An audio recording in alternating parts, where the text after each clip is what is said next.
What's up, everyone? This is Eddie Aparicio, and I'm joined by my co-host, Anthony Corral, and this is Buzzer Beaters, a basketball podcast brought to you by grumblingsmedia.com. You can find us on grumblingsmedia.com, Pandora, Facebook, X, Spotify, pretty much any outlet you can get your podcast. You can find Buzzer Beaters. We are here live, and we are live for a reason, is because we want to hear from you. We want to get your comments, your questions, anything about basketball, because this is a basketball dedicated podcast, primarily focused on the NBA, but we also dibble and dabble in the men's NCAA as well as WNBA. So anyway, this is our 28th episode, believe it or not. And we are right now covering essentially what's going on in the NBA in the last, it's been about since October 22nd is when the NBA season started. So we're almost a full 2 months into it. And now we're actually into week 2 of the NBA Cup. So we're going to talk about this week. We're going to talk about coverage of the East and West conferences, what's transpired over the last week since we had this last podcast. And then we're going to dovetail into the NBA Cup. And then we're going to go ahead and talk about some of our contests that we're having between me and Twan. We intended to cover that last week, but we ran out of time because we intend to do this about an hour, no more than that. Typically, we have been going over lately, but that's because we have a lot of good content for you, right? Yeah. So anyway, Twan, man, we're here, man. How you been, man? How's everything been, man? I've been all right. I've been all right, Big Ed. As I was telling you off the air, unfortunately, I had an uncle of mine pass away. Dude, I'm sorry, bro. So we'll be taking care of that in a couple weeks. But yeah, other than that, I mean, that's obviously a big loss. Dude, this is your mom? Your mom? No, this is my dad's brother. My dad is one of 7. Okay. And so he is in the middle. I lose track of where in the middle he is. Yeah. Okay. Yeah, but you mean the uncle who passes in the middle, or your dad is? Yeah, he's in the middle in terms of. Oh, he's in the middle. Right. Okay. He's in the middle, and so out of the 7, there's 3 remaining. My dad, my aunt, and another uncle that I have. All, my uncles are nearby. My aunt's still back in Peru. So just kind of dealing with that a little bit. But other than that, everything's been good. Work's been good. Life's been moving along. How you been, man? How have you been? We have our health until Light spoke, dude. Anyway. Yes.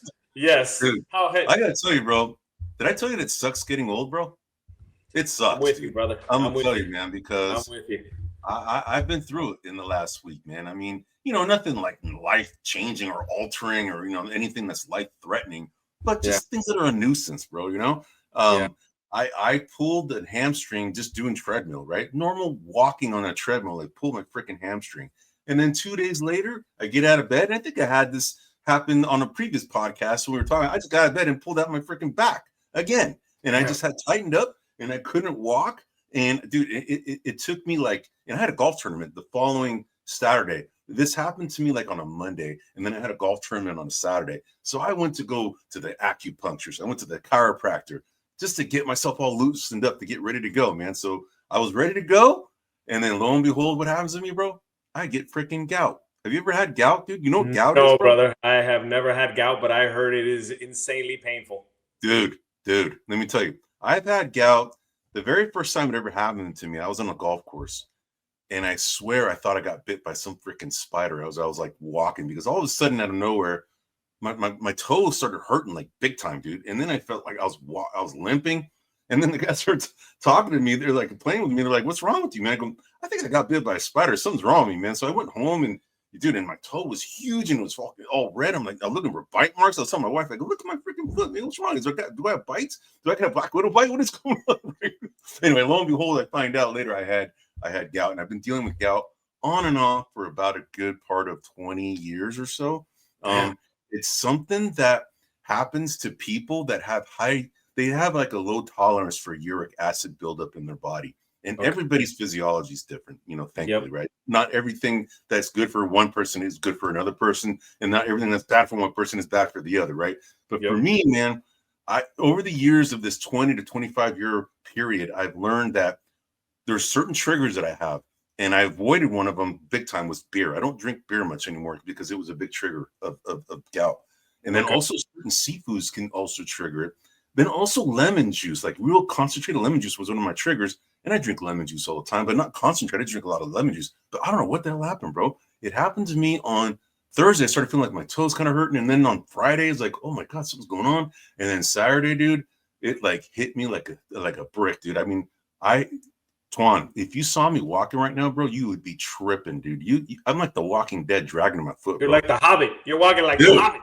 Dude, and I don't have a freaking cane in the house. My wife put it somewhere. I don't know where she put the cane. I have cane in case this happens. So I pulled out my eight iron in my freaking golf set. And I'm my cane with an 8 iron, dude. And I'm like dragging my foot, dude. It's a painful mofo, bro. And I got to tell you the other thing is that I played golf with a guy. I haven't played with him for a few years, man. But this guy used to play in the NHL. He retired as a defensive guy. And he played for the New York Rangers, Islanders for like 10 years total in NHL. And dude, this is a big dude, right? And dude, golfers are really, hockey players are really good golfers. For whatever reason, their swings are very similar, right? But anyway, I saw this guy like, maybe like 6-7 years ago, last time I played golf with him. And I saw him at one of these rounds that we're all getting ready to get playing. And I saw this guy limping around, man. And I'm like, dude, did you just come out of retirement to go play hockey again? He's like, no, bro. He's like, dude, I got gout, and I just got it. Never had gout in my life, and dude, this thing hurts like a mother. He's like, I've broken noses, I've broken, I've torn my ACLs, the MCLs, and broken my leg, and all this. Dude, I haven't had anything painful like this in my life, dude. This is the worst, dude. It's that painful, dude. I don't want to for those of you who are listening out there and can identify with what I'm dealing with, you probably know what I'm talking about. But to describe it to somebody who's never had it, it's hard to describe it, bro. Does it hurt when you're not even moving? It depends, dude. When you first get the first onsets of it, it can create a big problem. Like when I first thought I got bit by a freaking spider on my toe, dude, I like the weight of the sheet of the bed would be so unbearable. I couldn't deal with it, bro. It was that bad, crazy, right? Dude. It hurts. And then like right now, like when like I'm sitting down right now, it doesn't bother me. But as soon as I try and take a step and move, dude, it's like a sharp pain. I can't explain how it feels like, but the best way I can describe it to somebody who's never experienced it is just imagine how if you got bit by a rattlesnake, right? And you got bit and you never treated it. How do you think that would feel? It's kind of like that. Yeah. Okay. Can you take like Motrin or something? I take, dude. So, one of the treatments that they tell you is that, the doctors will tell you like, if this ever happens, Aleve, what Aleve, the back pain medicine, right? Yeah. It's very, very strong, bro. And they said, take about 4 to 5 of those things, because that's the only thing that's going to alleviate the pain. Yeah. And, and over the years, I don't want to do that much because that's hard on your liver to take all those pills, man. So I take like 2 to 3 and it tends to kind of, soften up the pain a little bit, but it's still there. It's like a dull pain once you get it, but dude, it's a painful, mofo experience. And how long does it usually last? It depends, man. I've had instances where it lasts, 6 weeks. There was one time, dude. I got to tell you, this one time it happened to me, bro. It's usually a unilateral thing. It's not a symmetrical thing. It's an asymmetrical thing. Meaning, like it only happens on one joint on one side, where it's arthritis, normal arthritis. It happens on both sides, symmetrical, right? Whereas this is called metabolic arthritis. So it's usually only on one side. But there was one time I had it, dude. It happened on one foot on multiple joints, and then it started going to the next foot on multiple joints. Dude, I could not walk, dude. It was brutal. I had to go to the emergency to get some pills. Dude, something's causing this, because in general, dude, I'm pretty healthy, dude. I just got blood tests. I'm really healthy, this and that. But dude, there's something that I can't. There's certain things about foods that I can't eat, and I'm still trying to figure out what it is that's causing the problem for me, man. So when you ask me for lunch on Friday, it really depends on what I'm going to do this week, man. The next couple of days. I got you, brother. I'm even vegetarian right now, bro. Okay. All right. Damn. Well, dude. So it don't last too long, man. Yeah. Me too, man. Because I got to fly out to Texas next Tuesday because we're driving down to meet my daughter till we can fly to Texas for Thanksgiving, right? So we're gonna go meet my brother-in-law. I don't want to deal with this when I'm traveling because it's brutal, man. So, but anyway, enough of that, man. But thanks for asking, man. It's quite the story, man. It's a process, but it's kind of what we deal with when we get old. We get certain ailments that happen, and then we just have to deal with it as we go, man. So, But anyway. As we discuss, we're going to talk about the coverage of the NBA. We're going to go ahead and focus first on the Eastern Conference, man. So, since the last time that we met, we had, what I'm going to go ahead and talk about are some of the biggest games of the week, right? And some of the biggest, games that we saw and some of the biggest developments we saw. So I'm going to go ahead and focus first on the Cavs, right? I mean, they're the number one seeded team in the East, right? And you have to focus on the number one seeded team first. Yep. So the Cavs in last week beat the Bulls and the Hornets before coming to Boston. Right? Yes, Boston big game. That was a good game, man. That was probably one of the better NBA Cup games that we have seen. But the Cavs came in undefeated. They were 15-0, and their net rating right now. They're the number one net rated team. They're at 12.01, and they're up one spot since last week. All right, but they came in and they faced the Celtics for a net rating of 10.37 and number 3. So that was like a titanic clash right there, right? Yep. The Celtics were also up one from last week because they were number 4. Now they're moved up to number 3. But in the last week, the Celtics beat Toronto and they before hosting Cleveland. And I got to tell you, man, Boston went out like they were on a mission, man. Yes, they were. They went out on a dominant 20-point lead, man. And I thought, like, oh man, this is a facade now. This Cleveland Cavaliers are, the Boston Celtics just came and showed up and said, we are the champs. We are the team to beat. Forget your 15-0 starting, start, and we're going to go ahead and check you, right? Then all of a sudden, the Cavs came back, right? And they came back on a serious step. It happened like in the third quarter. The middle of the third quarter, they started like sneaking back up, man. And yes, they did.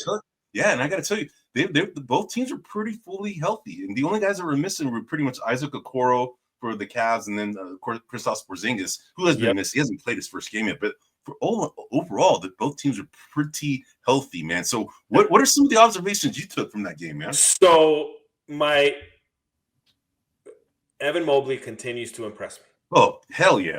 That dude looks unstoppable at times. I can't believe so that was the thing. I'm not going to harp on him. I think I harped on him last week, but I think that's all right, man. Hey, if he's worth harping again, do it, man.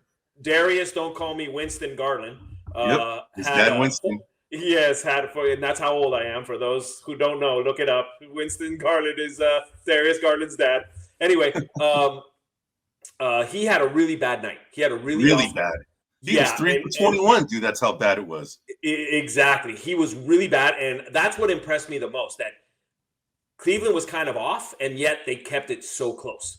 Yeah. If I'm Boston, I'm a little worried about that because if Garland played even half as good as he normally does, they probably win by 8 to 10 points. In that game. So Cleveland's no joke.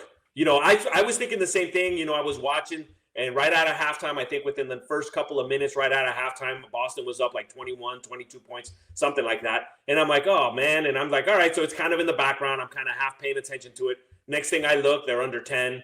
Next thing I look, they get it down to 4, and I'm like, oh, damn, Cleveland's making a game out of this. And, kind of in reference to the cup here, point differential makes a big difference. So you do want to make sure that even if you lose with as minimal points as possible. And correct. So, Cleveland managed to do that. But I was pretty impressed, man. I mean, I know that you and I made our predictions at the beginning of the year. I think we both predicted Boston would be in the finals. And I think I predicted the Thunder. I don't know if you did as well. I think we both did, yes. Yeah, I think Cleveland's going to potentially upset that, man, because they're no joke. Yeah, this is pending any injuries, man, because we know once an injury happens to a major guy like a Donovan Mitchell, right? Correct. Then all bets are off, man. Because Donovan Mitchell had a freaking great game, dude. He did. He had 35 points, man, 3 assists and 8 rebounds. So he had quite the game, man. And then the interesting part is he kind of had the flex. The way I read his play in the game is he kind of turned it on when he needed to. It wasn't something that he was playing like I got to keep us. Yeah. There was other guys picking up the difference there, and so to me, I think that as long, I think Spider Mitchell. I mean, obviously injuries can affect any team, for sure.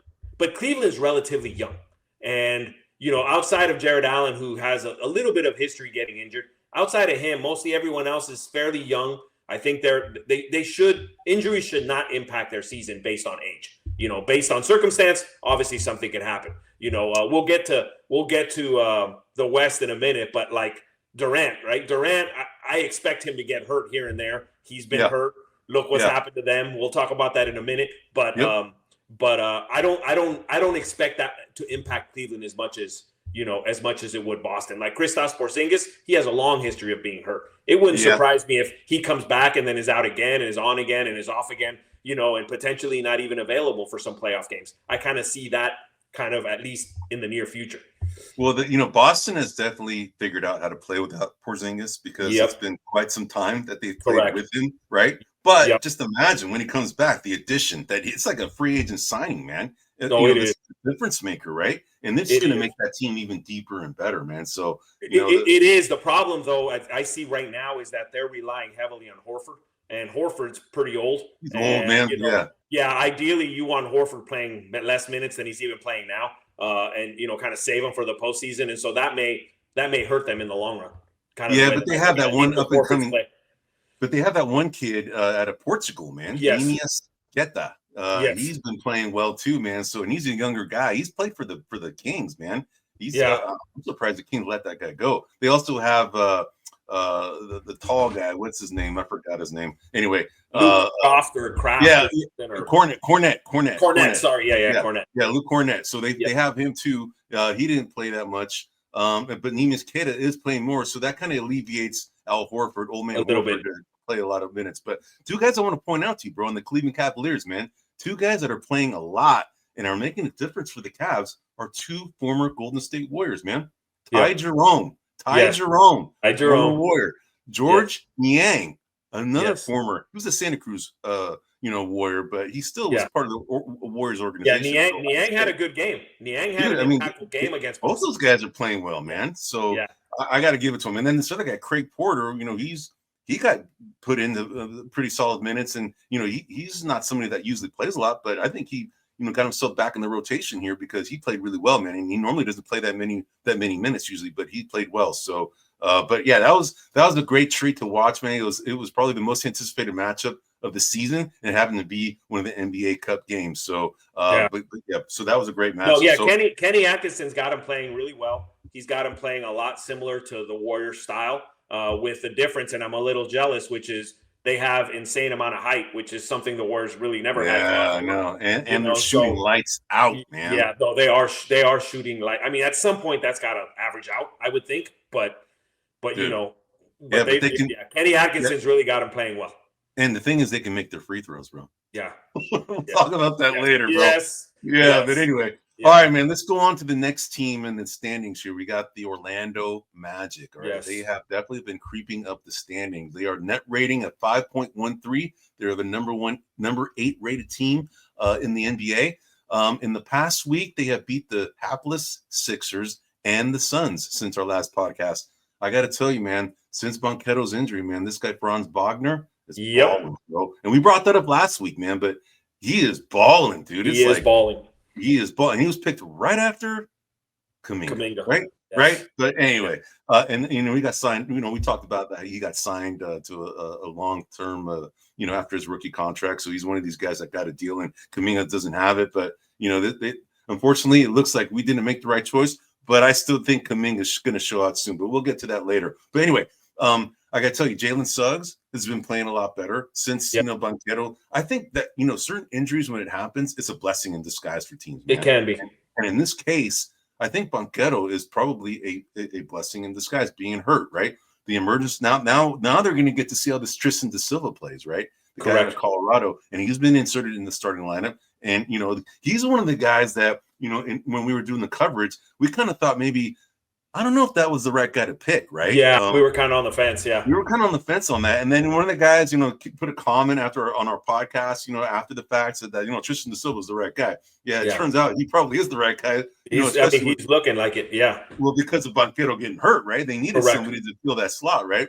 Then they always have this oft-injured Jonathan Isaac guy, and he's like a really good player, man. But he had these like really bad knee injury, man. It was pretty horrible what he had a few years ago, and it took him like 2 years to recover from it. But he's starting to ramp up his minutes now. He's getting like 20 to 25 minutes a night, whereas before he was always like a 15 to 16 minute a night thing because they were trying to ramp him up slowly because he had these bad knee issues, man. But this team looks like they're on the cusp, man. They're breaking through, man. I mean, we called it that they're probably going to be the Thunder of last your Correct. East, And right? and the thing that they're mimicking the Thunder, at least right now, is that the GM is pulling some pretty good talent. Like the players that they're drafting, keeping.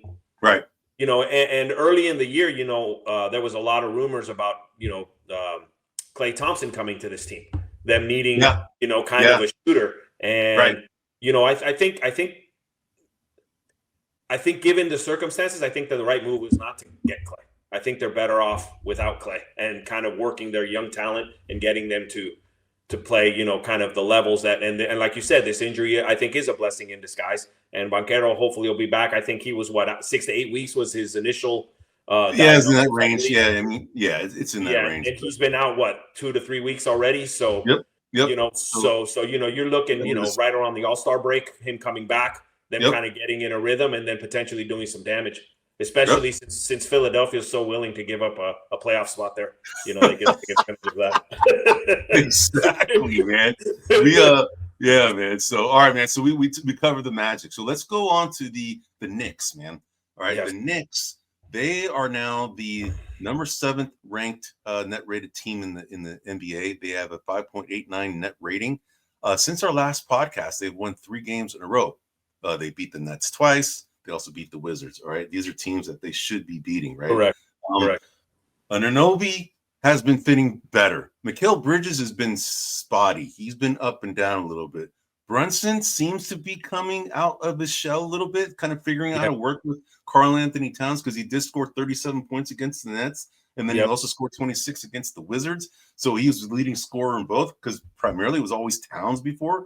But let's see how they do against some of these better teams up and coming, because they're going to play Phoenix and Denver. And Denver right now is without Jokic, but we'll get that when we talk about the West. Yeah, and they also play the Mavs. So the next 3 games, they're going to play some really good teams here: Phoenix, Denver, and then the Mavs. We're going to see what the Knicks are all about, man.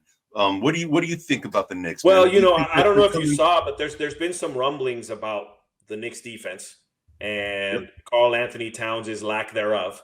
So Towns is playing fantastic on the offensive end.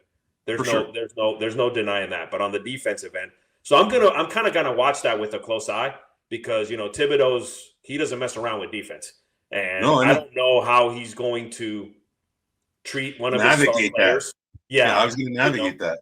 Yeah, but the team, I mean, obviously last year was a very tough defensive-minded team. I think they want to continue to do that. My guess would be that their thought process was keep the defense at the level that we've consistently been at, and then improve the offense. Well, Towns does that, but he does cost them on the defensive end, which is kind of similar, not the same type of impact, but it was interesting because Karl Anthony Towns left Minnesota, and Minnesota was one of the highest ranked defensive teams in the West before, but they did it with Towns. So, and DiVincenzo, no, not DiVincenzo, sorry. They had Monty Morris who left, then Kyle Anderson who left. Yeah. But I mean, Towns was a starter, so he contributed to that defensive mindset. Correct. Now, again, they had Rudy Gobert, who kind of played the low post, and maybe Towns was more of a perimeter, type of defender, or kind of more of a help defense sort of scenario. And I haven't studied the Knicks enough. I don't know if they'd like to do more man to man or it's more help defense. But in any case, I think that's something worth noting. I think we're going to keep an eye on that and see what Towns' impact on the defensive end is, because it's important for them if they're going to get far. Now they got to contest against Boston, who's an excellent offensive team. They got to contest against Cleveland, who's a very good defensive team. Not to mention their offense. They're good on the offensive end. So, New York's going to have to be, I think, a little bit of a better defensive team as we move forward. Yeah, they have to, man, because that's kind of what their bread and butter has been, especially for a Tom Thibodeau coach team, man. That defense has to definitely get better. And, their net rating was roughly about the same last week, so they haven't really deviated too much. So at least, I think they're just going through a normal adjustment period anytime you get new guys. I agree. And I think that they're going to get better and better as you go. They have way too many junkyard dogs in this team to be not as good as they've been showing, right? But they're the number 4 seed, right? So it isn't like they've slipped or anything. I'm talking more big picture, win a championship. Yeah, like being the number 2 seed, like they were last year, right? Yeah, something like that. Yeah, exactly. I hear you. So all right, man. So let's go to the Knicks. The Nets, not the Knicks. The Hawks. So the Hawks, man, they're the 5th number 5 seeded team in the East. All right. They are. But what's interesting is that their net rating is negative 3.23. Man, they are number 20 in the NBA. That just shows you the discrepancy between the East and the West. A number 5 seeded team in the East is 7-8. They're below 500. Correct. Right? If you look at the West, the first under 500 team is number 11 Spurs. All right. Correct. The number 11 number 12. The 12 seed Spurs. There are now the 12 seed. Okay, because are they really? Okay. So Okay. But so it's a huge discrepancy, right? But in the last week, they won the 3 of the last 4. They've beaten the Celtics, okay, which is an impressive win. They beat the Kings and they beat the Wizards. Now the Kings are kind of like under, and they beat the Knicks a little before that. Yeah. So I'm just saying, like, okay, we talked at length before the season started that we probably both thought that they should have kept DeJounte Murray and let go of Trae Young, right? Yep. Okay, Trae Young is still here, but I think the guy who's made a serious big difference on that team is Dyson Daniels, man. Yeah. He was one of the guys who came from the New Orleans Pelicans in that trade for DeJounte Murray, all right? He has been inserted into the starting lineup, and the guy's been playing great, man. He's a defensive-minded kind of guard. He's kind of a combo guard. He can play point guard sometimes. He can play shooting guard, although his shot isn't really the best, although it's getting better. But he's always hung his hat on defense. That's why he was like a lottery pick guy, right? He just wasn't really fitting well with the New Orleans Pelicans. He really didn't play that much, but he seems to be a good find for these guys. And then you talked about some of the guys, one of the guys that they signed, in the last podcast, we talked about some of these guys that re-signed, from the rookie contracts. And the number 20 pick, Jalen Johnson, was re-signed, and he seems to be one of the gems of this draft. Of that draft class, and he's been playing well too for the Hawks. So, and then you got your boy Reece Archie. Reece Archie seems to be holding his own too, right? I mean, he's the number 1 pick, but he seems to be a team. I just think that this team is, I think, better than people think. Although they're not a team that would compete in the West very well. But in the East, where it's not so strong, especially with the Bucks and the Sixers kind of flailing, I mean, the Hawks are sliding right up the ranks, man. So, what do you think, man? What do you think? The Hawks? I agree with you. Overall, in terms of the league, obviously the Hawks are a sub 500 team, but they've got some youth players. They got some young players that you identified.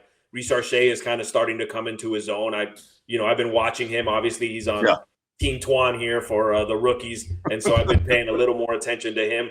But no, I think they could, if they can increase their defense, like Daniels is helping them do. I mean, obviously, I think the ticket to any team getting better is it starts with defense, right? They got to start getting better on the defensive end. For sure. And like, you got to be exceptional like Indiana was last year on the offensive end to just have that carry you, for longer. So I think if they can improve on the defensive end, they'll continue to stay relatively where they're at, if not a little bit lower in the rankings. But right now I gotta say, given the strength of the East, they're going to be a shot, man. I mean, they're going up the ranks, man. The Atlanta Hawks, man. I mean, they're playing our Warriors tonight, right? Yes, so they are playing the Warriors tonight. So we'll get a first-hand look. We're in the Warriors proudly, baby, right here, right? There you go. But anyway, we see a few folks watching us right now. Hey, we're here live because we want to hear from you. All right, if you have any questions or inputs, please feel free to go ahead and ask a question or give us any ideas for content that you'd like to see for the next show.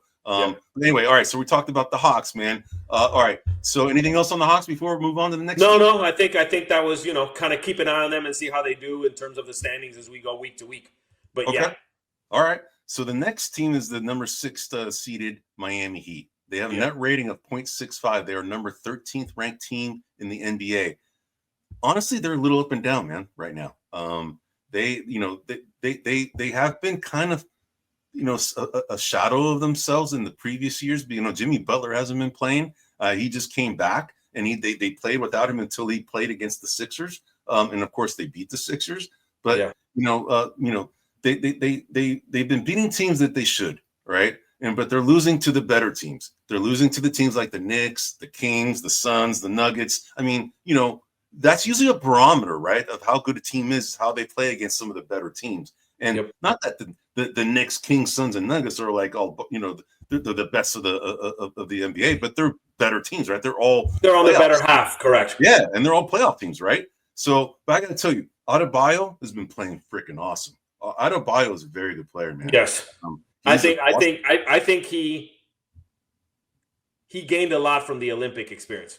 Oh, for sure. A lot of these players did, man. Yeah. A lot of these players gained from the Olympics experience, for sure. And he's definitely one of them. But I got to tell you, a guy that's been struggling on that team, bro, Terry Rozier, Scary Terry. He's no longer scary, bro. His shot has just left him, dude. He has no shot right now. And you can see his confidence is kind of just draining right now, man. It's draining him. And but he's still in the starting lineup because he can't light up at any time, right? So Eric Spoelstra's got a lot of patience with him because he does have the capability of exploding at any moment, but he just hasn't been there yet, man. Tyler Hero is the guy who's been carrying this team offensively along with Bam Adebayo until Jimmy Butler comes back. But I got to tell you, these guys are a gritty bunch, man. They play defense hard, and losing a Caleb Martin also hurt them too, right? They had him last year, so I don't know. They scream as a team that needs to make a move, man, in order to get to that next level. Because right now, the way their team is comprised, they're still a gritty bunch that plays really good defense, but they're lacking something. I think it might be the Terry Rozier effect that he's just not shooting as well as he should be. And they have Tyler Hero, Duncan Robinson, and then Scary Terry was supposed to be these shooting guys, but they're not really shooting. Then Jaime Jaquez, he has kind of not played as much either. I don't know why he doesn't seem to be making as much of an impact as he was last year.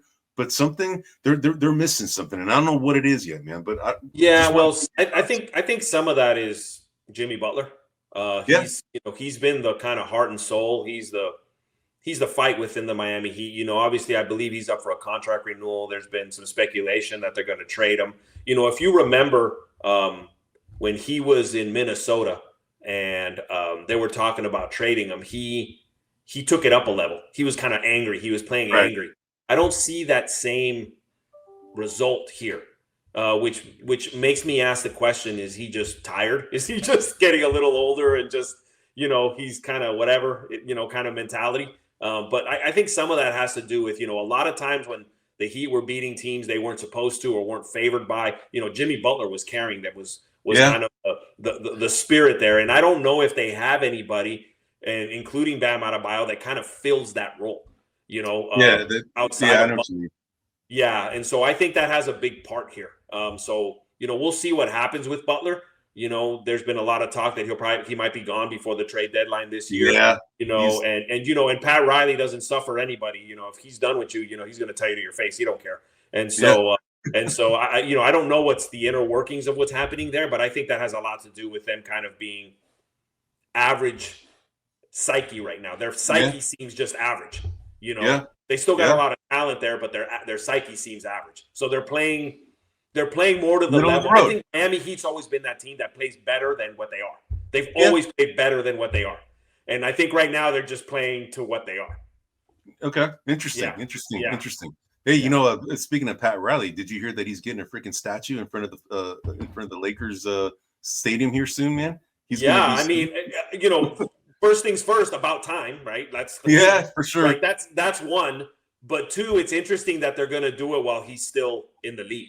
Yeah, I mean that's cool. I mean that is classy that they're doing it, man. So absolutely classy. I hope that they're not doing it because there's something up with his health that we're not hearing about, or you know what I mean. Right. Like just interesting that they would do that now, but hopefully he's fine and it's all good. It makes you wonder when the timing, when these things happen. Yeah, like why now?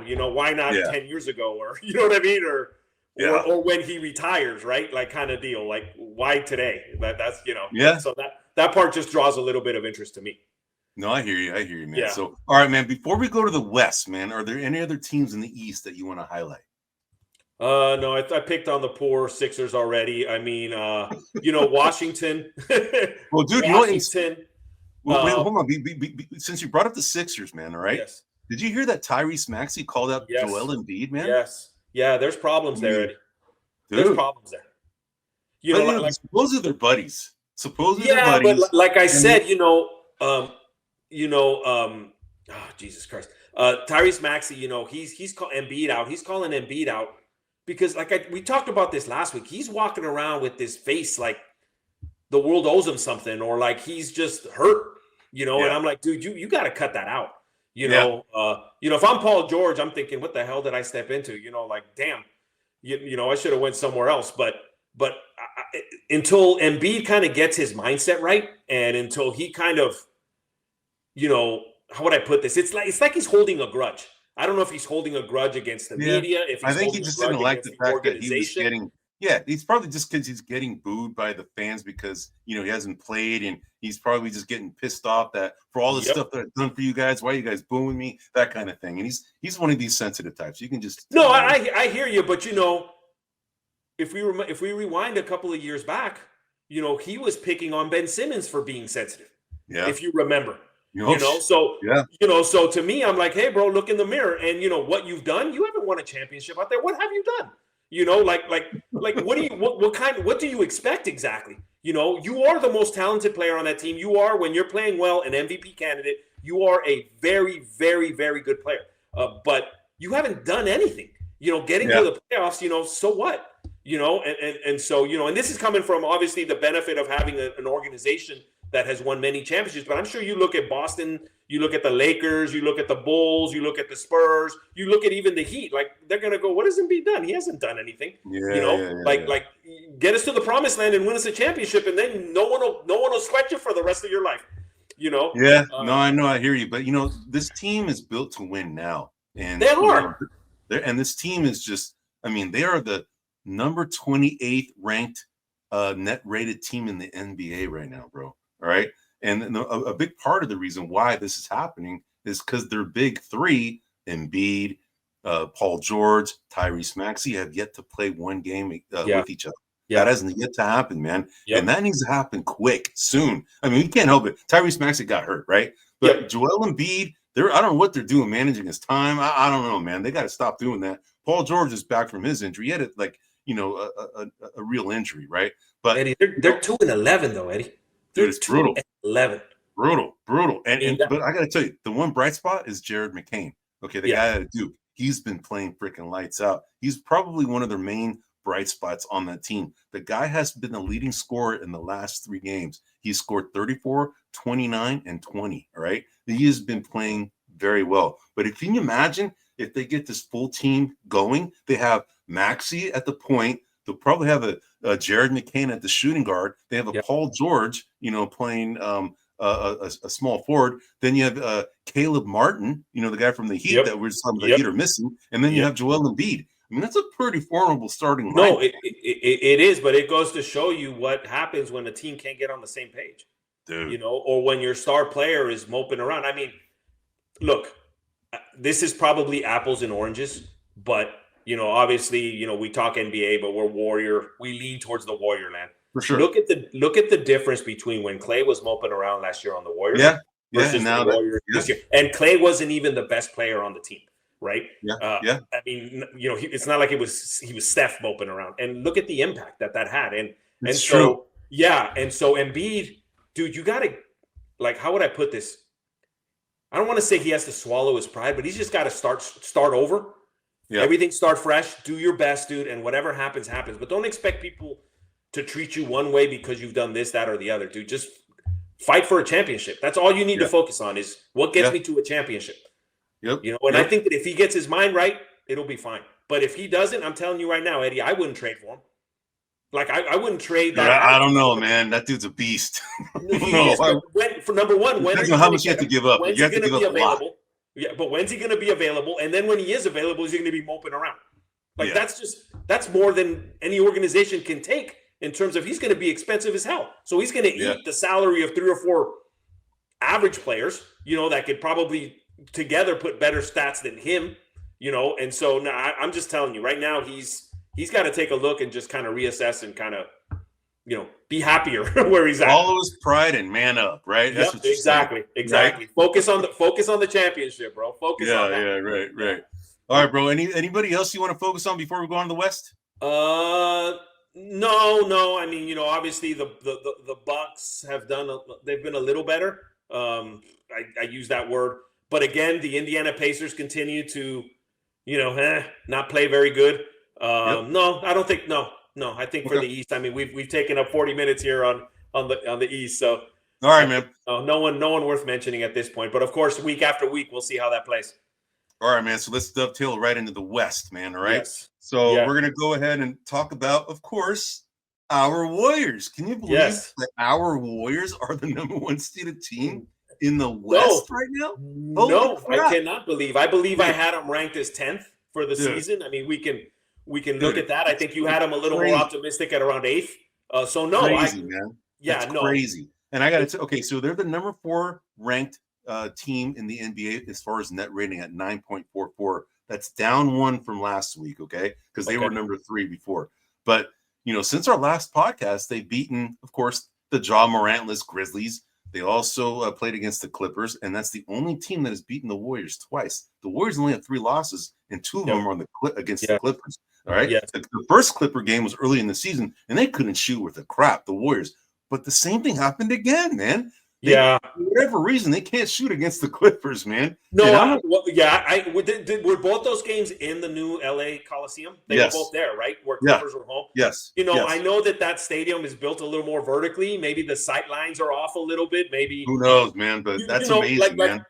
I'll talk about what's it called? Crypto now, Staples, whatever the Lakers arena used to be called.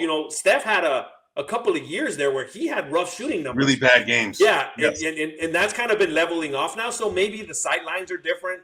Maybe something's funky. But one thing I will note, it probably goes under the radar, but they really missed Looney on that Clipper game.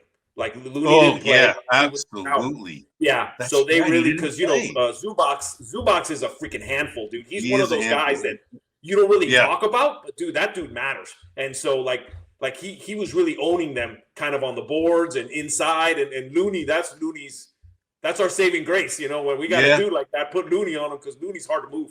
Well, yeah, and Draymond did as good as he can against that. He's a beast of a man. He's a big dude. Dude, can you imagine the freaking Lakers had him, Brandon Ingram, Jordan Clarkson, Josh Hart, and Julius Randle. Yep, and then GM LeBron came and said, "Yeah, I don't need these guys. I want."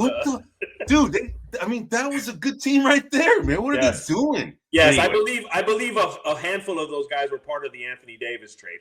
Oh my God, but still, but yes, they had a good little the GM there, young guys. Rob Lowe did a pretty good job of drafting people, and now they're kind of all over. I mean, even Lonzo Ball, had he not been hurt.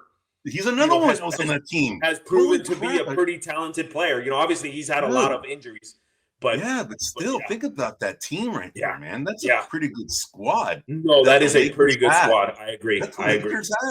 But anyway, but the whole reason why I bring this up is because Zubac has become a beast now. All right, he has become a beast of a center, and the Warriors are undersized. Yeah, you're right. The missing Looney hurt him.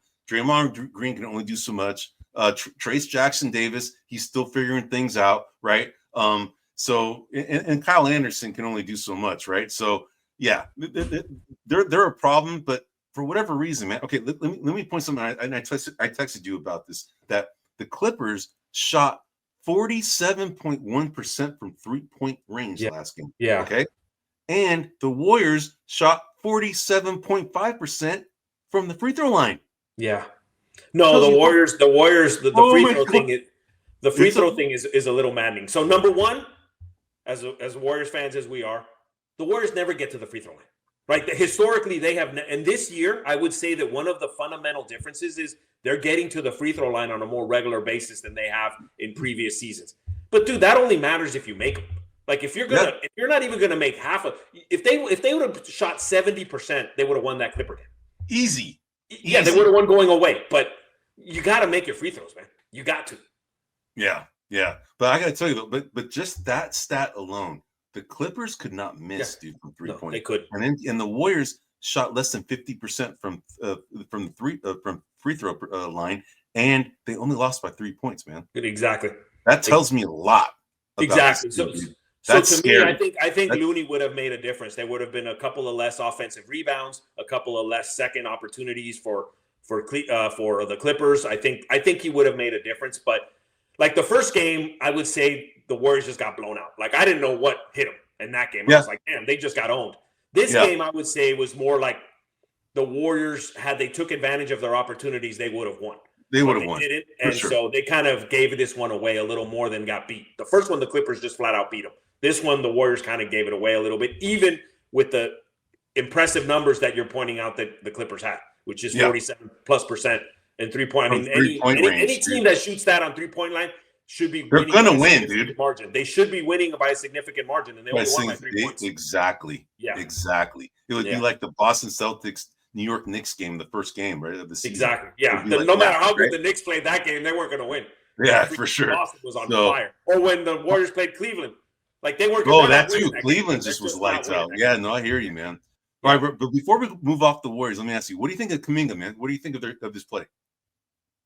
I think he's finding a role, as a sixth man. I think we talked about kind of contract. I think he's kind of a middle of the road player right now. I'm seeing better signs from him in terms of I see when he gives up the ball. Like he's not just putting his head down and attacking the rim every single time, which is something that he's done in the last couple of seasons. And he's clearly figured out that when he shoots the 3-pointer, it's got to be in a certain way. His feet got to be down. He's got to be pointing at the rim a certain way. He's not trying to take Steph Curry threes anymore. He understands there's a certain rhythm so I see a little bit of progress, but damn, Franz Wagner would have looked better. That's all I'm going to say. But again, if they can get him at a reasonable contract, meaning kind of 100 million, right around 100 million, I think that that's good. But I think that based on what he's doing, they may look to trade him. I don't know if you saw, but the Anthony Melton's out for the season now. He has ACL surgery. Yeah, so they declared him out for the season. So that's obviously going to impact the starting lineup. I know they're talking about a 12-man rotation, which I believe if you put Lindy Waters in the mix, which I don't think he was part of that conversation I don't remember. I didn't count all 12, but I think, he's going to be able to kind of sort of help fill that role. But that's a big hit for the Warriors because Melton was he was playing well. He was playing well, and he fit a lot of needs. He was a long player. Oh wow, I didn't realize. He didn't. I didn't look it up exactly. He didn't exactly tear his ACL, but there's something within his ACL that's going to require surgery. He's got to get fixed. So he's out for the season. So maybe in the next couple of weeks I'll look up. I don't even really know what his contract is. I'm going to presume the Warriors signed him for 1 year. I mean, he's someone that I would like to keep around if you can keep him from a reasonable price. And and I'm sure he's bummed too because had he played well, I mean that would have meant that the next contract he got could have been significantly better than the one he got this year. Yeah. So that sucks. Man. That sucks. He loved Anthony Melton, man. We liked him, man. Hopefully, find a way to keep. Hopefully, he can stick around. After he gets better and everything. But exactly, man. But all right, let's dovetail. Let's dovetail into the next team, man. All right, so the Oklahoma City Thunder. Right? Yes, they are the number 2 rated team in the NBA at a 10.57 net rating. That's down 1 slot. All right, after losing to the Warriors, of course, in that game. They lost Chet Holmgren for a significant period of time. They now have lost 3 of their last 6 games. Yes. Right. Which is interesting. Right. And, they played against, they beat the Mavericks and then they played against the Wembanyama-less Spurs last night and they lost. They lost. And the other thing is that, they played without Wembanyama, but they also played without their head coach, Greg Popovich, who is out indefinitely due to a mild stroke. I don't know if you heard the news, but he has and then you have this other guy, Mitch Johnson, who's taken over, and he's done a decent job. And I got to tell you, man, you brought them up last podcast because that's one of the teams you want to bring up. Don't forget about the Spurs, man. Don't forget about the Spurs. Don't forget about the Spurs, man. Jesus. Anyway, but we can talk about it another time. But the Thunder, even though they lost Holmgren, right, and they did lose against the Spurs, right, they're playing again tonight, and we'll see how they do. But even though they lost to the Spurs, they're still a very dangerous team, even without Holmgren, man, because they play defense at an elite level. They have multiple guys who can shoot the 3-point, right? And that's their game, man. They're going to create early offense by playing great D and getting on the break, and then just go ahead and either dunk it or shoot an outside shot, man. And this is their game, man. And they're once they get Holmgren back, dude, they're a serious problem, man. They're a very deep team, man. So what are your thoughts, man? Yeah, no, I agree with you. I mean, losing Chet Holmgren has impacted them significantly. It's almost as if they're trying to figure out how to play now. They're playing like Yeah. they're playing differently, and I shame on me. I knew Chet Holmgren was going to be an impact, but I didn't think it would be a Shea Gilgeous-Alexander type impact, Oh yeah, which is what it's looking like now. Like for sure it is. They're 1-1A. I mean, they're everything to that squad, Well, and even so if you lose Shea, him, or Jalen Williams, either one of those or Jalen two. Williams, who exactly, and so I think that they're just trying to figure it out. I think they're still okay. I'm not concerned, for lack of a better word. However, that Chet Holmgren, and when we get to the Cup, was one of the reasons I picked the Lakers over the Thunder in that. Is because of the Chet Holmgren injury. Because of Chet Holmgren. I figured they're going to take some time trying to figure that out. And they're still waiting for Hartenstein or Hartenstein. Is it Stein or Steen? I don't know. Stein. I think it might be Steen. Actually, the real Wyatt. I think that's the way the Germans really pronounce it. I think. Yeah. So they're waiting for Hartenstein. So he may be able to provide some relief, at least on the defensive end, when he comes back. Because I'm assuming he's due back sooner than Chet Holmgren would be back. So they're going to have to figure that out. So he's gonna provide some help there in terms of size. For sure. He's due back any day, man. So they're going to fit him in. They're probably going to suffer another little ripple of adjustment period. Adjustment period. They may lose a couple of more games here and there that they should win, but I think overall they'll be okay. And I still see them as kind of. I still feel confident outside of the Warriors now, as my favorite. Coming out of the West. For sure. Still we got to reevaluate now with how Golden State is doing, but again, I'm not concerned that they're going to slip. I'll put it that way with the Thunder. No, they won't slip too much. If they do slip, it'd be like 1 or 2 slots max, and that's it. Yeah. All right, man. So let's dovetail into the Lakers, man. All right, the Lakers. Lakers. The Lakers, since our last podcast, have won 3 in a row and are currently on a 6-game winning streak. Okay, they beat the Sixers, the Raptors, the Grizzlies, the Spurs, the Pelicans, and Jazz. That's an easy schedule, bro. All right. That is easy. But that's how you get your freaking confidence going, man. All right. And the team has been playing a lot better, man. I got to tell you, man, JJ Redick has gotten a real effect on this team.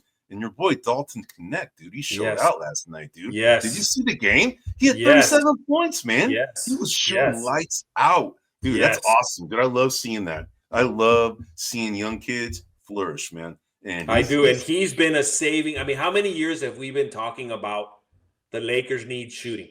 The Lakers need shooting. And this guy's coming in and sure, I can do that. Dude, it's amazing. For them.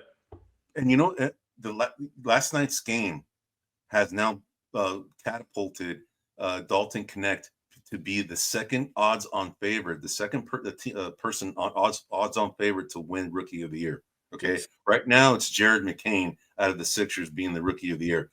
Remember we did the analytics way early. We did the analytics on this thing. Jared McCain showed up on the list. Dalton Connect did not. Okay, and remember we talked about some of these things are all based on offense and how they're doing offensively. The analytics tells you everything, right? But I can see why. He's on a flashy team, right? The Lakers are the Lakers. Yeah, I mean, it's like being a Knick, right? If you do 75% good versus somebody who's like in Utah doing 100% good, the 75% good in LA or New York is going to get the pub just because they're, the league wants those teams to succeed, so they're going to promote those players. For sure. Yeah. But this team is clicking, man. I got to tell you, JJ Redick has had an impact on this team. But I got to tell you that the guy who seems to be struggling now, and I don't know what they're going to do, man, is D'Angelo Russell, man. Yes, he is struggling on that team, bro. Yeah, he's a shadow of what he was. And I don't know if it's his new hairstyle. He went all blonde. I don't know if you see that. It looks like he's wearing a cap, but like one of these like net, like he's wearing a net on his head. It's because it's blonde. But dude, he's got to go back to his old color. His struggle to me has always been he's an isolation point guard. He's a player that likes isolation point guard. And to me, that's always been kind of contradictory. You want to be, obviously, as a point guard, you want to be more of a distributor. And I think that he shines when he's got the ball a little longer. And now that everything's going through Anthony Davis and the offense has got more of a flow to it, I think, because when he played for the Warriors, he kind of suffered the same kind of reaction. He just couldn't do anything here because he needs the ball in his hands. And I think that I think JJ's kind of pulling it out of his hands. And, to him, he's a player that I think if they can trade him, they will trade him before. They should. They need another point guard. They need to make they need someone like a Tyus Jones, man. Someone that's or even Monty Morris. Make a deal with the Phoenix Suns and give them a D'Angelo Russell for one of those guys. I agree. I don't know if they're like their salary caps, their salaries will match, but they can figure that out, man. I mean, even not a traditional point guard, but DiVincenzo would have been somebody that would fit in that. Oh, dude, that guy would flourish. He would flourish with the Lakers. No, man. exactly. Oh my God, he's a perfect fit, man. Yeah. But we can't ignore the fact, dude. LeBron is fighting off Father Time big. I can't wait for the other shoe to drop, dude. I'm like, when is old man gonna get tired? The dude is freaking ageless, dude. The guy has had 3 straight triple doubles. It got broken, but he had 3 straight triple doubles, and one of them was a 35-point triple double, man. Yeah, and one of them I think he had a minute into the second half. Dude, that's crazy, dude. This guy's playing out of his mind. Yes, he's playing out of his mind, and maybe them drafting Bronny James actually did have this effect on him, dude. Who knows, man? Because but Bronny James he's playing in the G League, man. He gets called up every now and then, but he doesn't play. Well, I think he's only playing home G League games, and then when the G League's away, he goes back to the Lakers. I read somewhere that that kid needs repetitions. We could have a whole show on me. I don't agree with the way I understand.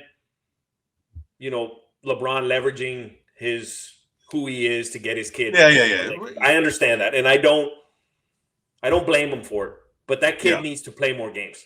No, I agree. And he's not going to do it. He's not going to do it on the NBA court. Not if they want to win. I agree. Unless they are so commanding of the lead, they can bring him in during the garbage time, right? Yeah. But anyway, so all right, so we talked about the number 3 seeded Lakers. Now let's go on to the number 4 seeded Houston Rockets. Yes. All right. This team is 7.55 net rating. That's number 5 in the NBA. That's scary. Up 1. Absolutely, dude. They have gone 2-1 since our last podcast with wins over the Clippers by 21 and the Bulls by 36. All right. Then they ended up losing by 1 point to the Bucks on a play that they easily could have won. It was a better pass to Alper and Şengün. I don't know if you saw that play, but the Bucks totally just walked. They just totally whiffed the defensive assignment on that freaking inbounds play. It was wide open. The guy was wide open, and he couldn't catch the ball because of a bad pass. And if they caught it, they would have won, right? So they could have easily beat the Bucks too. But this team, man, they when I saw them come back from a 31-point deficit against the Warriors. Yeah, dude, and the Warriors were kicking their ass, dude. And then the Warriors were owning them, and then they were owning them, and then all of a sudden they just dug in. I'm like, something's going on here, man, right? I mean, dude, they have a really good starting lineup. Their starting lineup with Jalen Green, Fred VanVleet, Jabari Smith, Dylan Brooks, and then Alper and Şengün. That's a pretty formidable starting lineup. Yeah. And then they have a bunch of deep. They have bench players, man. They have Tari Eason, Amen Thompson, your boy Reed Shepherd. Been getting a lot more minutes lately, right? Then you got Jock.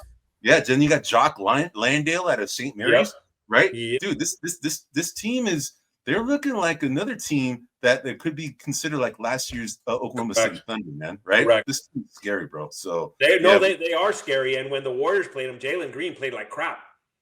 Yeah, he did. And had he been playing anywhere near his level, similar to Garland when they played the Celtics, had they been playing at his level, I think they would have beat the Warriors. They're a tough team. They play defensive strong. They have a good offense. I mean, they're someone to look out for. I thought they were still maybe another year away. I thought maybe, but you're right. I think they're having the Thunder effect. Where they're starting to show who they are now. Yep. Dude, all right, man. So, and let's not forget about the coach there. He had a good run in Boston before that. Oh, yeah, he did. Before that whole mess that he had got in. So he's a solid. Yeah, he's a solid coach. He knows what he's doing, and he's got the team believing. And with the Warriors, they didn't give up. They fought all the way to the end. So no, I expect Houston to be in the mix here for the rest of the year. Oh, for sure. Yeah. Unless something drastic happens, because Alper and Şengün is baby Jokic, man. Yeah, that dude is. We saw his contract last year. That they're getting a steal. 185 million, I think it is. Yeah, it wasn't even a max deal.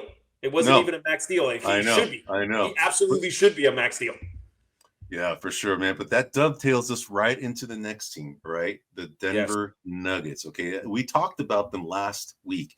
They won 5 games in a row when we talked about them last week. And then all of a They sudden, hurt us, Eddie. They hurt us. They got pissed. I don't know. We jinxed them, bro, because then 3-time MVP All World center Nikola Jokic has taken some time off due to personal reasons, right? Yeah. We don't Yeah. know exactly what the issue is, but Mike Malone just came out recently and essentially stated that it's a family issue, but don't worry, it's nothing like, that's drastic. It's nothing that's alarming, okay? It's something that we're respecting his wishes. He needs to be with his family, and that's that, right? Yeah. So we don't know when he's going to be coming back, but we talked about certain players when they're not playing, like a Banquero, or he's not playing for the Orlando Magic, right? Yep. With these guys, with the Nuggets, that's a big impact, right? Oh, that's the whole team. I mean, dude, that's a huge. Jamal Murray's a big time player too, but that's a huge impact.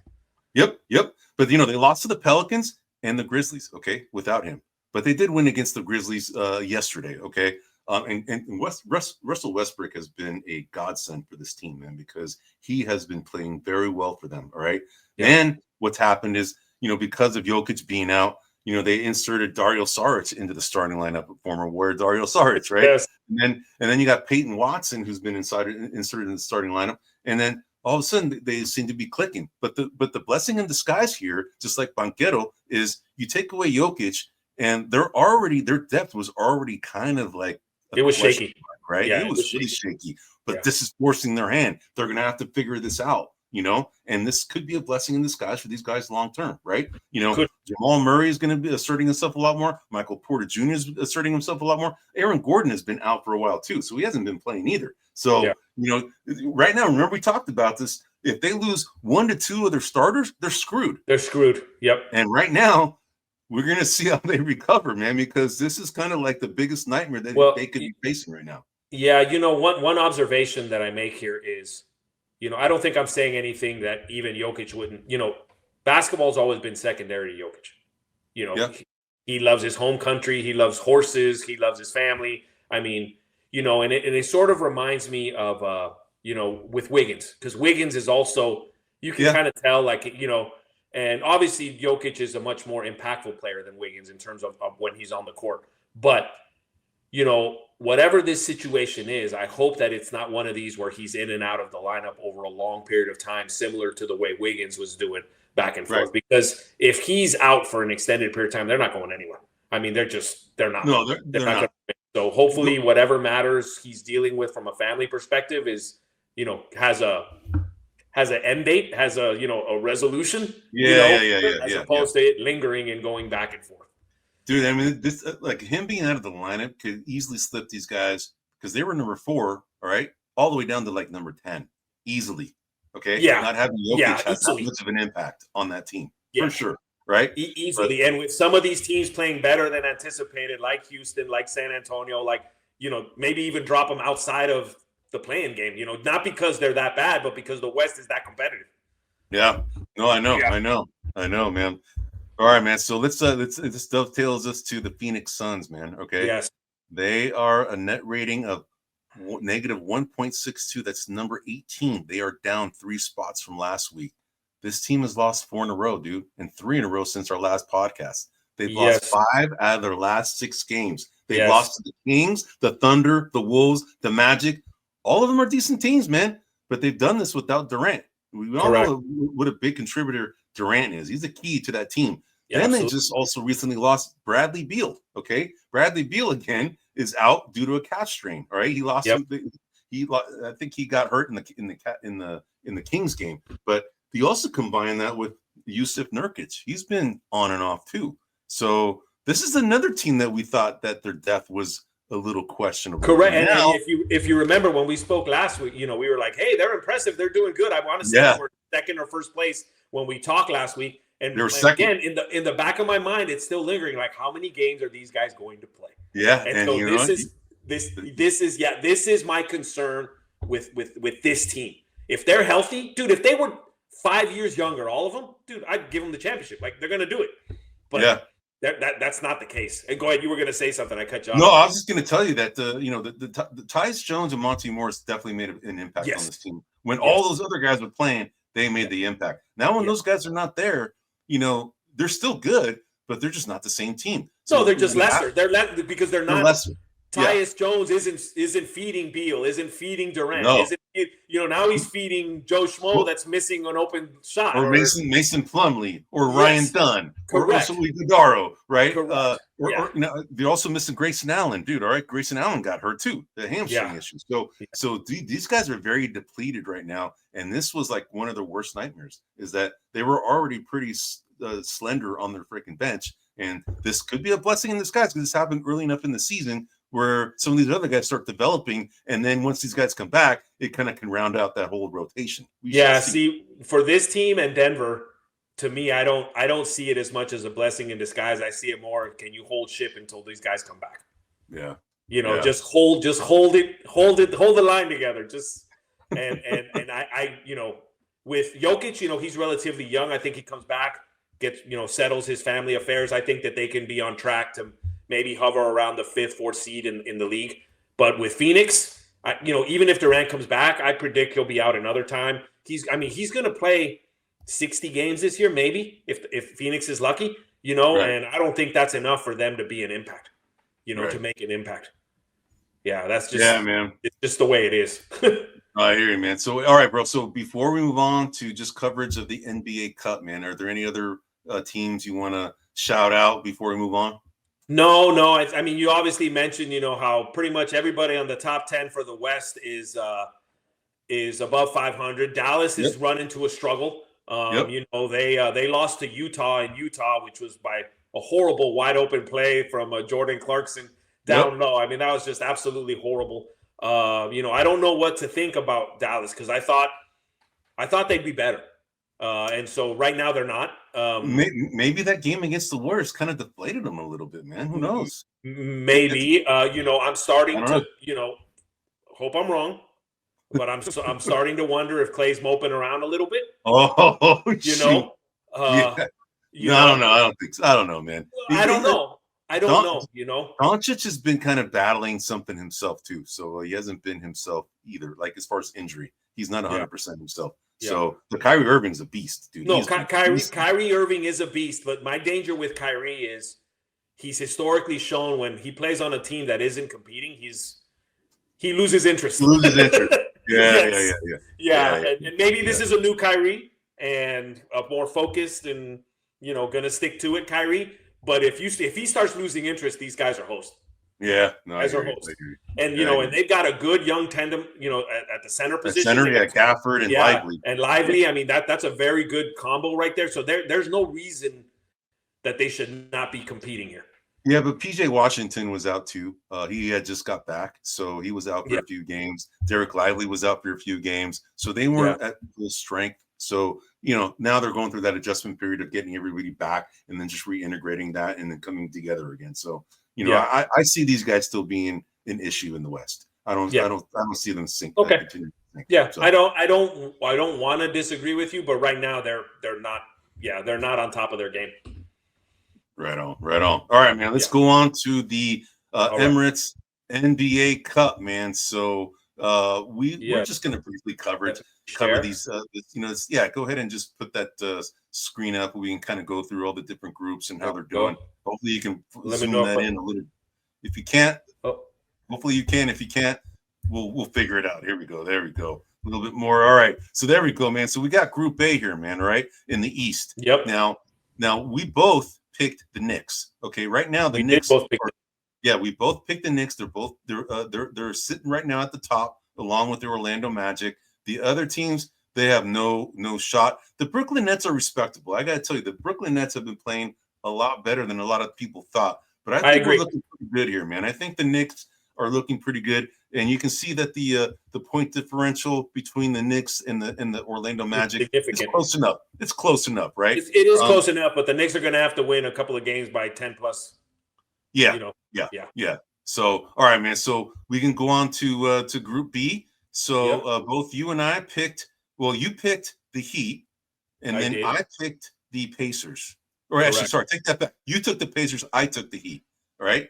So right now, we are both not sitting. I mean, you're sitting 0-1 right now. No big deal. The Miami Heat are 1-1. Detroit Pistons, dude. What the?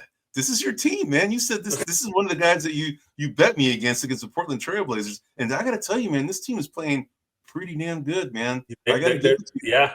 Well, last year, Cade Cunningham was out for an extended period of time. They didn't kind of have all their pieces. And, Beef Stew, I've always liked him. And, they got some pieces there. They just kind of got to put it together. But they're playing better. I mean, in the East, if they can play 500 ball, that's going to get you somewhere in the East. So, yeah. But they've been playing better than expected. I agree. So the wild card for both of us is coming out of this group right here. Okay. I have the Bucks. You have the Heat as the wild card. Okay. Yes. So we may be wrong. Bucks, maybe. Yeah. I mean, look at this point differential for Indiana right now. That's not good. No, they're going to have to win convincingly in a couple of games. Indiana's hurt, man. I know. So the Heat still got a chance. So I got a shot on this one, man. Yeah. All right, man. So we got to go. We go to Group C. You have the Cavs. Yes. And I have the Celtics. All right. Yes. So we're both sitting at 1-1 right now. Atlanta Hawks is surprisingly at 2-0. I mean, wow. And but the point differential, if you look, the point differential is right there with the Cavs. All right. Correct. So this one's far from over. This is actually a pretty competitive one. The top three guys. And I think Boston's ahead because they won the head-to-head. But had that not been the case, then Cleveland would be the second seed. Yeah. But the Atlanta Hawks have beaten the Boston Celtics already. Yes, correct. So they have essentially like a 2-game lead on the Celtics right now. So they do. Yep. Yeah. So we shall see, man. But we're looking. So I think you have the Cavs. I have the Celtics. We shall see in the next couple of weeks what happens here, man. All right. Okay. So we go now to the West. So in Group A, you picked the Rockets, and look, is on the top.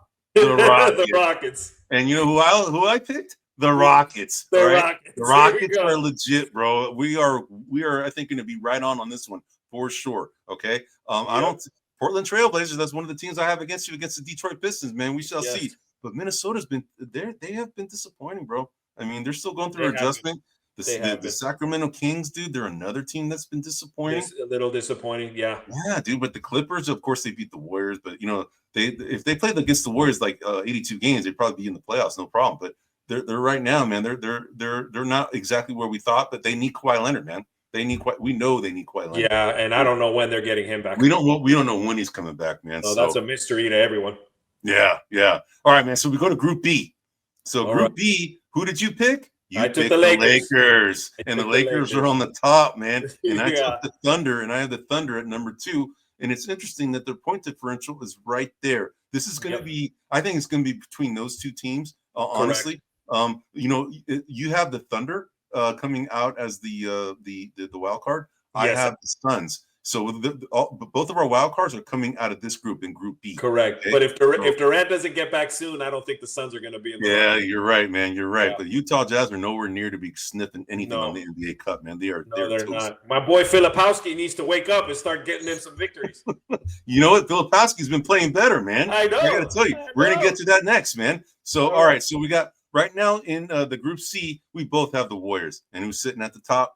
The Warriors. I think the Warriors are going to run away with this one, man. The only team, in my opinion, that could even compete with them right now is the Dallas Mavericks, because everybody else in that group, this was considered like probably the most competitive group before the NBA Cup started or before the season started. They thought this one was going to be the hardest. But all these other teams, the Mavericks are kind of going through their challenges right now. We don't know exactly what's going on. They've all got injuries, right? I mean, John Morant's out from Memphis. Jokic is out from Denver. The Pelicans, they've been kind of lost McCollum and a couple of different. I mean, that's kind of been the story. Yeah, that's been the story of this season. There's just been a lot of players, a lot of injuries, man, big time. Injuries, I know, missing time, and the Warriors have been relatively lucky in that front. Yeah, dude, totally, man, man. All right, man. So we're looking pretty good. We'll find out where we go, but let's go on to the next segment, and this is our last segment for the audience. We're going to go ahead and go through our rookie draft. Do me a favor, bro. If you can scroll to all the way to until you get to game 13 and 14. There we go. All right, bro. So, all right. So here we go. So right now, I had a commanding lead, okay? Twan sneaking back. Dude, you are sneaking back big time because look at what happened. Okay, so right now the up to game 12 is what we have all of complete, all games have been played by all the players, right? You can see that, right? But in game 13 and 14, I still have a couple players. Well, for whatever reason, the Wizards schedule, they're not caught up with everybody else. I don't know why. But anyway, so that may make a difference there. Yeah, then you got Jamal Shed who hasn't played yet either. But okay, you can see here, bro, in the last, it's from game 9, okay, you had a lead there. That was the first time you ever took a lead on me. You had 119.7 points versus 77.6 points. My boy Resource with 60 points. Yeah, big time, man. All right, then in game 10, I got back to, I started going back to the way it has been, right? And then in game 11, the same thing, 117.5 to 91.1. But then in game 12, holy crap, dude, did you make up a serious point? Well, look who the Chicago started realizing who they need to play for. Oh, Bucelis? My boy, Bucelis is But okay. But dude, look at what happened with Connect, dude. No, I know. Game 13 and 14. He's been going nuts. Holy crap, man. He's been going nuts, yeah. Dude, so look at that. You have 118.8 points in game 14. I still have 2 guys to play. But dude, come on, Sar and Chet are not even going to come close. You're eating into my lead. That is the whole point of this, bro. All right. So we got long way to go. But, I like where we're going now. Dude, I know because I had a commanding lead for the longest time, man. I'm like, I think you were up almost 500 points. I was double you, man. I was double you almost along the way, and all of a sudden, Reese Arcee's playing well. Connect's playing well. Filipowski. And Reed Shepard's not playing. And the thing that I'm wondering in Washington, they're 2-11, I believe, and is the coach going to start moving around the starting unit? Or is he going to stick with the rookies? How he has been. We'll see. Yeah, maybe, man. Maybe, man.